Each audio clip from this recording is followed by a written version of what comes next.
قصبے کے ایک پرانے کچے گھر میں احمد اپنی نانی جان کے ساتھ رہتا تھا۔ وہ دن بھر مزدوری کرتا اور رات کو نانی جان کے پاؤں دباتے ہوئے ان کے قصے سنتا۔ غربت اس کے لیے کوئی نئی بات نہ تھی، لیکن اس کی آنکھوں میں خواب ضرور تھے، ماں باپ کی طرح کچھ بننے کا اور عزت سے جینے کا۔ بیٹا، محنت کا پھل ہمیشہ میٹھا ہوتا ہے، نانی جان اکثر کہا کرتی۔ ایک دن احمد شہر کے بڑے بازار میں کام کرنے گیا۔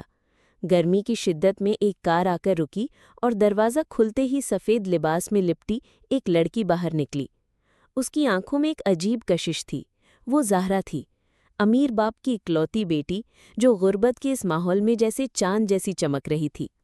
زہرا نے احمد کو پہلی بار دیکھا اور دل ہی دل میں کچھ محسوس کیا، شاید ہمدردی، شاید کشش۔ کچھ ہی دنوں بعد زہرا نے احمد کو اپنے گھر بلایا۔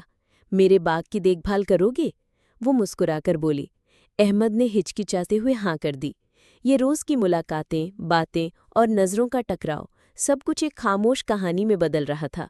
لیکن اس کہانی کا دشمن بھی موجود تھا، جعفر، زہرا کا منگیتر، جو غرور اور حسد سے بھرا ہوا تھا۔ جعفر کو جب احمد اور زہرا کی قربت کا علم ہوا تو اس نے ایک سازش تیار کی۔ احمد پر چوری کا الزام لگا دیا گیا اور اسے جیل کی ہوا کھانا پڑی۔ زہرا نے کوشش کی، روئی، مگر باپ اور جعفر کے اثر و رسوخ نے اس کی ایک نہ سنی۔ یہ قسمت کا کھیل ہے نانی جان، قسمت نے مجھے پھر ہرا دیا، احمد نے جیل میں آنسو بہاتے ہوئے کہا۔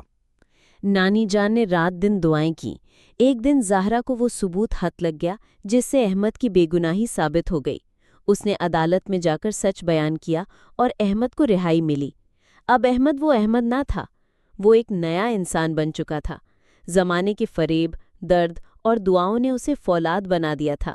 چند سال بعد احمد نے محنت سے ایک کامیاب کاروبار کھڑا کر لیا۔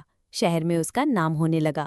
زہرا، جو جعفر کے ساتھ خوش نہ تھی، ایک دن اچانک احمد کے دفتر میں آ گئی۔ کیا قسمت کو ہم ایک اور موقع دے سکتے ہیں؟ اس نے آنکھوں میں نمی لیے کہا۔ احمد نے کچھ لمحے خاموشی اختیار کی، پھر مسکرا دیا۔ قسمت کے کھیل میں کبھی کبھی ہار کے بعد جیت بھی ہوتی ہے۔ احمد اور زہرا نے نئی زندگی کی شروعات کی۔ نانی جان کی دعائیں، احمد کی محنت اور سچائی کی طاقت نے تقدیر کا چہرہ بدل دیا۔ قسمت ہمیشہ ان کا ساتھ دیتی ہے جو صبر اور سچائی کے راستے پر قائم رہتے ہیں۔